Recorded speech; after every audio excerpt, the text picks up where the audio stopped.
ሁለት ወሳኝ መረጃዎችን አካተን ይዘናል። የመጀመሪያው ህወሓት የምሬት መግለጫ ማውጣቱን ይመለከታል።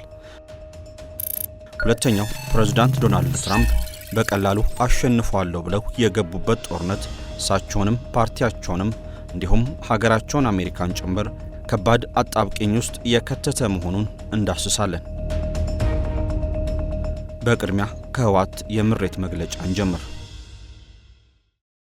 መሃል ሲኤምሲ ዘመናዊ ኮምፓውንድ መኖሪያ መንደር በካሬ ከ73000 እስከ 98000 ብር ከድሪም ቢልደርስ ሪል ስቴት በ10% ቅድመ ክፍያ ባለ 1 መኝታ 73 ካሬ 720,000 ብር ቅድመ ክፍያ፣ ባለ 2 መኝታ 123 ካሬ 1.2 ሚሊዮን ብር ቅድመ ክፍያ፣ ባለ 3 መኝታ ከ136 ካሬ እስከ 192 ካሬ ከ1.3 ሚሊዮን ብር ቅድመ ክፍያ ጀምሮ አዘጋጅተናል። በ2 ዓመት ተኩል የሚረከቡት መኪና ማቆሚያ፣ ሳንድ ባይ ጄኔሬተር፣ መዋኛ ገንዳ፣ የልጆች መጫወቻ አለው። በ2 ዓመት ተኩል የሚረከቡት 100% ለሚከፍሉ 30% ቅናሽ። አሁኑን ይደውሉ። ስልክ 0964 2025 29 ድሪም ቢልደርስ ሪል ስቴት።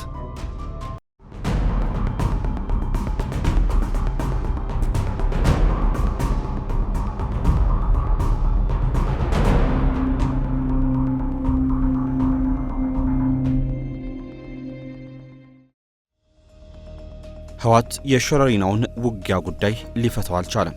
በህወሓት በኩል ድል አስመዝግብ ያለው ጦርነቱን የፌዴራል መንግስቱ ጀመረው፣ እኔ ደግሞ በአግባቡ መክቼም ድሉን የራሴ አድርግ ያለው ሲል ከርሟል። የፌዴራል መንግስቱ ስለ ሸረሪናው ጦርነት ያለው ነገር የለም። በሌላ አቅጣጫ ደግሞ አንዳንድ የማህበራዊ ሚዲያዎች ህወሓት ከባድ ኪሳራን አስተናግዷል በማለት ከምርኮኛ ወታደሮች እስከ ተማረከ ከፍተኛ ቁጥር ያለው የጦር መሳሪያና ተተኳሾችን እያሳዩ ይገኛሉ። እየተሰራጩ ያሉትን መረጃዎች በተመለከተ የፌዴራል መንግስቱ ስለ ሸረሪናው ውጊያም ያለው ነገር የለም። ለመረጃዎቹ የሰጠው ማረጋገጫም እስካሁን ድረስ አልታየም። በህወሓት በኩል ግን ክፉኛ ንዴትን ያጫረ ሆኖ ታይቷል። ይህን የተመለከተው ህወሓት ከመቀሌ አንድ መግለጫን አውጥቷል። መግለጫውም ብልጽግናና የሱ የማህበራዊ ሚዲያዎች የሚዲያ ዘመቻ ከፍተውብኛል የሚል ሆኖ ታይቷል። መግለጫው የወጣው በትግራይ ኮሚኒኬሽን ቢሮ አማካኝነት ነው። አጥብቆ አስተባብሏል። ከህወሓት በኩል ጦርነት ተከፈተብኝ እንጂ እኔ አልጀመርኩትም አንደኛው መረጃ ነው። ከዚህ ውጪም ድል አድርግ ያለው በጠላት ላይ ከባድ ጉዳትን አስከትያለሁ የሚለውም ሌላው መረጃ ሆኖ እየተሰራጨ ይገኛል። በገለልተኛ ወገን ግን ጉዳዩ እስካሁን አልተረጋገጠም። በሌላ አቅጣጫ ደግሞ በጊዜው ምን ተፈጠረም በእርግጥ የሆነውስ ነገር ምን ነበር በሚል የመረጃ ማነፍነፍ የሰሩ አንዳንድ የውጭ ሚዲያዎች ሸረሪና ላይ ጦርነት ከመፈንዳቱ ቀደም ብሎ ህወሓት ከሱዳን ተንደርድሮ ሊጉዲ በተባለ የኢትዮ ሱዳን ድንበር ጥቃት በመሰንዘር እሳቱን አንድ ብሎ መለኮሱን አመላክቷል። የሊጉዲ ውጊያ ወደ ሸረሪና ዞሯል መባሉንም መረጃዎች ጠቁመዋል። ከዛ በኋላ በእርግጥ በውጊያው ሂደት ምን ተፈጠረ በሚለው ዙሪያም በፌዴራል ሰራዊት እንዲሁም በአካባቢው ሚሊሻ ከባድ ወታደራዊ ምት ምላሽ መስጠታቸውን እነዚህ ዘገባዎች አመላክቷል። ቲአርቲ ወርልድ የፈረንሳይ የዜና ወኪልና ሱዳን ትሪቡን ውጊያው የከበዳቸው የህወሓት ታጣቂዎች ባልተደራጀ አኳን ወደ ሱዳን የሸሹ መሆናቸውንም አመላክቷል። የተሰጠው ወታደራዊ አጸፋ ምትም በመክበዱ ቁስለኞችን ሳይቀር የመጀመሪያ እርዳታ በመስጠት ማዳን የማይቻልበት ሁኔታም በመፈጠሩ የሱዳን የመጀመሪያ እርዳታ ሰጪዎች ለህወሓት ታጣቂዎች የህክምና እርዳታን መስጠታቸውንም አክለው ያመላከቱበት ሁኔታም ጭምር ታይቷል። ሱዳን ትሪቡንና ሌሎች ዓለም አቀፍ ሚዲያዎች አንዳንድ የህወሓት ታጣቂዎች ሰቲት ወንዝ ውስጥ ገብተው አስክሬናቸው በተከዜ አስባራ ወንዝ መገኘቱንም ዘግቧል። ህወሓት በአሁኑ የመቀሌው መግለጫው በእነዚህ ዘገባዎች ዙሪያ ያለው ምንም ነገር የለም። ሆኖም በዚህ መለስ በማህበራዊ ሚዲያ በኩል ተሰራጨብኝ ያለውን መረጃ ግን አጥብቆ ኮንኗል።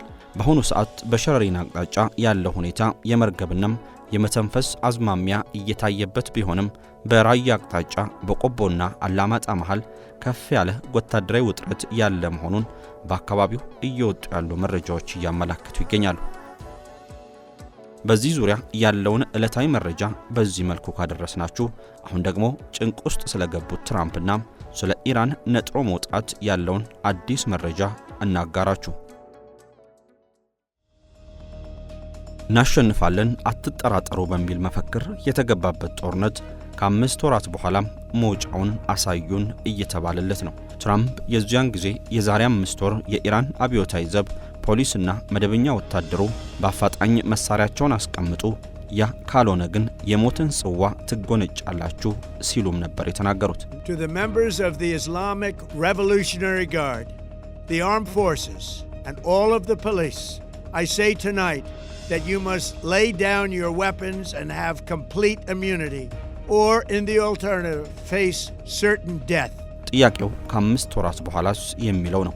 አጭሩ መልስ የሚሆነው ጦርነቱ አልሰራም የሚል ይሆናል። ትራምፕ ጦርነቱን ሲጀምሩ የኢራን አብዮታዊ ዘብ በፍጥነት መሳሪያውን እንዲያወርድና ወደ ቤቱ እንዲገባ አለበለዚያም ከሰማይ የሚወርደውን የአሜሪካንን እሳት በመጋፈጥ የሞትን ጽዋ እንደሚጎነጭ ተናግረው ነበር። ከዚህ ባለፈም አሜሪካ ኢራንን በእግረኛ ጦር የመውረር እቅድ ያላትም መሆኑ በሰፊው ሲነገር ነበር። ይህም ሬጂም ቼንጅ ወይንም ያገዛዝ ለውጥ የሚል ትንታኔ ሲሰጥበት ቆይቷል። ወደ ጦርነት ሲገባ ግን ነገሩ ተቀየረ። እስራኤልም አሜሪካም ሌት ተቀን ሳያቋርጡ ለ39 ቀናት ኢራን ላይ ተረባረቡ። ኢራንም እስራኤልን ጨምሮ በከበቧት 2 እና 3 በሆኑ የአሜሪካ ጦር መርከቦች ላይ እንዲሁም በቀጠናው ባሉ የአሜሪካ የአረብ ሀገራት የጦር ቤዞች ላይ ያጸፋ መልስ ድብደባዋን ቀጠለች። የሚያቆማትም ጠፋ። በቀጠናው የነበሩ የአሜሪካ 3 ግዙፍ የጦር መርከቦች መካከል 2ቱ ቀስ ብለው ሹልክ አሉ። አንደኛዋ ለጥገና በሚል ሲሆን ሌላኛው ደግሞ ተልእኮን በድል አጠናቀቅ ያለው በሚል ነበር። በኩዌት፣ በኳታር፣ በሳውዲ አረቢያም፣ በባህሬን፣ በተባበሩት አረብ ኤሚሬትና በዮርዳኖስ ያሉ የአሜሪካ የጦር ቤዞች ያለምንም ከልካይ ሲደበደቡም ነበር። ኢራን ከዚህ ባለፈም ሆርሙዝን ጥርቅም አድርጋ ዘጋች። እኔ ነኝ ያለ ይምጣና ያስከፍትም አለች። ትራምፕ ኢራንን ዱቄት አድርጌ ሆርሙዝን አስከፍታለሁ በማለት ቅድሚያ ኢራን በፈቃደኝነት ራሷ ወሽመጡን እንድትከፍት አስጠነቀቁ። ያ ግን ሊሆን አልቻለም። ኢራን ጆሮ የለኝም ማንንም አልሰማም ስትል እቅጩን ተናገረች። በማስፈራራቱ ብዙም ያልተሳካላቸው ትራምፕ በመሃል ካሰቡት ውጪ ከባድ አጣብቂኝ ውስጥ ገቡ።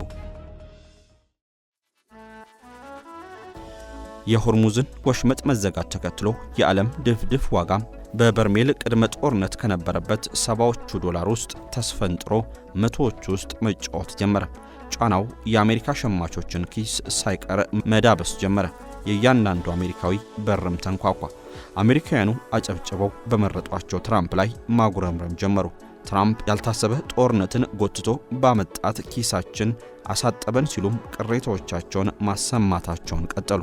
በምርጫ ወቅትም ብዙ ተስፋ የተጣለበት ኢኮኖሚ የጦርነት ኢኮኖሚ ወይንም ዋር ኢኮኖሚ የሚባል ሆኖ አረፈው። ትራምፕ በመሃል ኢራንን እያግባቡም አንዳንድ ጊዜ ድብደባን እየፈጸሙም እንዲያም ሲል ደግሞ ተደራደርን፣ ተግባባን፣ ተፈራረምን፣ ሰላምም ወረደ እያሉ አሁን ያሉበት መፍትሄ አልባ አጣብቂኝ ውስጥ ደረሱ።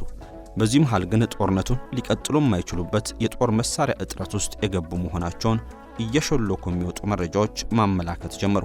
ለ6 ወራት ያክል ኢራን ላይ የተኮሱት ትራምፕ የአሜሪካንን እጅግ ውድ የሚባሉትን የራስ መጠበቂያ ሚሳኤሎችን ሳይቀር ከመሳሪያ መጋዘን እያወጡ መተኮሳቸው ይፋ ሆነ። እነዚህ ሚሳኤሎች በአጭር ጊዜ ውስጥ አምርቶም ወደ ሥራ ማስገባት የማይቻል መሆኑን ባለሙያዎች ተናግሯል። ይህ ብቻ ሳይሆን እነዚህን ሚሳኤሎች ለማምረት የሚጠይቀው ረብጣ ዶላርም ቀላል አይሆንም እየተባለም ይገኛል። ትራምፕ ከጦርነቱ ጋር በተያያዘ ኮንግረሱን ታይቶ የማይታወቅ በጀትንም ጠይቋል። ኮንግረሱም እንዴት ሲል ከርሟል። ትራምፕ ለጊዜው ጦርነቱን ቀጥ ማድረግ ግድ ብሏቸዋል። የአሜሪካ የሚሳኤል ክምችት እየተሟጠጠ ነው በተባለበት እንዴት የኢራን ሚሳኤሎችና ድሮኖች እየተተኮሱ ቀጠሉ የሚለው ነገር ዛሬም ለብዙዎች እንቆቅልሽ ሆኖ እንደቀጠለ ነው። አሜሪካ በተኮሰች ቁጥር ኢራን ከመተኮስ ወደ ኋላ ያለችበት አንድም ጊዜ አልታየም። ኢራን ያውም ብቸኛ ሀገር ሆናም የዓለማችን ልዕለ ኃያል የሆነችውን አሜሪካን ከመጋፈጥና ከመገዳደር ባለፈ በዚያው ሰሞን ከእስራኤልም ጋር ተፋልማለች። በዙሪያ ያሉትን የአረብ ሀገራትንም አንድ በአንድ ለቀናት የደበደበችበት ሁኔታም የነበረ መሆኑ የሚታወስ ነው። በዚህ ሁሉ ሂደት ውስጥ በኢራን መንደር ሚሳኤል አለቀም ወይንም ተመናመነ ሲባል ተሰምቶ አይታወቅም።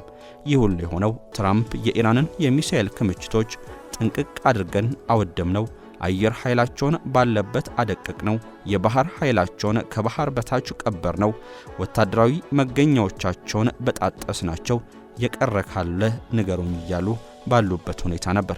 በኢራን ጦርነት ምክንያት ፕሬዝዳንት ትራምፕ ሁለተኛው የስልጣን ዘመናቸው የተበላሸ ታሪክን እንዳስመዘገበ የሲኤንኤን ዘገባ አመላክቷል። በእርግጥ ትራምፕ የሁለት ጊዜ የምርጫ ዘመናቸውን አጠናቋል። ከዚህ በኋላ ዳግም ለሶስተኛ ጊዜ መወዳደር የሚባል ነገር ስለማይኖር ከስልጣን ጊዜ ታሪካቸው መበላሸት ውጪ ለሌላ የስልጣን ዘመን ውድድር ስጋት ውስጥ የሚገቡበት ሁኔታ የለም። ነገር ግን ታሪኩ ወዲህ ነው። ፓርቲና ምክር ቤት ምርጫ የሚባል ነገር አለ። በአሜሪካ ሁለት ወሳኝ የስልጣን ተቀናቃኝ ፓርቲዎች አሉ። እነዚህም ሪፐብሊካንና ዲሞክራቶች ናቸው። ትራምፕ የሪፐብሊካን ፓርቲ አባል ናቸው። እናም ነገሩ በዚያ አበቃም። በአሜሪካ ሕግ መሰረት ፕሬዝዳንቱ በተመረጠ በሁለተኛው ዓመት የሀገሪቱ ምክር ቤቶች ምርጫም ይካሄዳል። የአሜሪካ ሕዝብ በትራምፕ ሪፐብሊካንስ የጦርነት ኢኮኖሚ ክፉኛ ዋጋ ስለከፈለም ከ3 ወራት በኋላ የሚካሄደውን የምክር ቤቶች ምርጫ በቁጣ ስሜት እየጠበቀ ነው። በዚህ መሃል ዲሞክራቶች የምርጫ በለስ ሊቀናቸው መሆኑ ከወዲሁ እየተረጋገጠ ሆኖም እየታየ ይገኛል። ትራምፕ ለቀሪዎቹ 2 ዓመታትና ጥቂት ወራት በስልጣን ቢቀጥሉም ከ3 ወራት በኋላ በሚካሄደው የአሜሪካ ምክር ቤቶች ምርጫ ላይ ፓርቲያቸው ሪፐብሊካንስ መሸነፋቸው ግን አይቀሬ መሆኑ ከወዲሁ እየተረጋገጠ ይገኛል። አሁን የትራምፕ አጣብቂኝ እጅግ ፈታኝ ሆኖም እዚህ ጋር ነው። እናሸንፋለን ተብሎ በፉክክር የተገባበት ጦርነት ጠብ የሚል ነገር ሊገኝበት አልቻለም። ኢኮኖሚው ቁልቁል እየወረደ ነው። የፓርቲያቸው ፖለቲካም እየቀዘቀዘ ነው። አሜሪካኑ በትራምፕ እምነትን አጥተዋል። የመከላከያ ወጪው ንሯል። ጦርነቱ አንድም በአሸናፊነትና ተሸናፊነት ወይም በሰላማዊ ድርድር ሊቋጭ አልቻለም። ትራምፕ ምን ነው ያን ቀን ይህንን ጦርነት ባልጀመርኩ የሚለው የጸጸት አጣብቂኝ ውስጥ ገብቷል። ትራምፕን ገፋፍተው ለዚህ ጦርነት አብቅቷል የሚባሉት ጠቅላይ ሚኒስትር ቤንያሚን ኔታንያሁ ስለ ኢራን ጦርነት ያላቸው አስተያየት ብዙም የሚባል ሆኖ እስካሁን አልታየም። ኢራን ከፍተኛ የዋጋ ግሽበት ስላለባት ለራሷ ወታደሮች ክፍያ መክፈል በመቸገሯም በፋይናንስ ረገድ በጣም መጥፎ ሁኔታ ላይ እንደምትገኝ የገለጹት ትራምፕ ከሚያዝያ ወር ጀምሮ የተጣለው የአሜሪካ የባህር ኃይል እገዳ ጫናውን እንዳባባሰው ግን ተናግሯል። ውጊያውን የመቀጠል ፍላጎት የሌላቸው መሆኑንም በዚሁ አጋጣሚ ሲጠቁሙም ታይቷል። እናሸንፋለን ተብሎ የተጀመረው ጦርነት ጫና እየፈጠርን ነው በሚለው አዲስ መፈክር እየተቀየረ መጥቷል።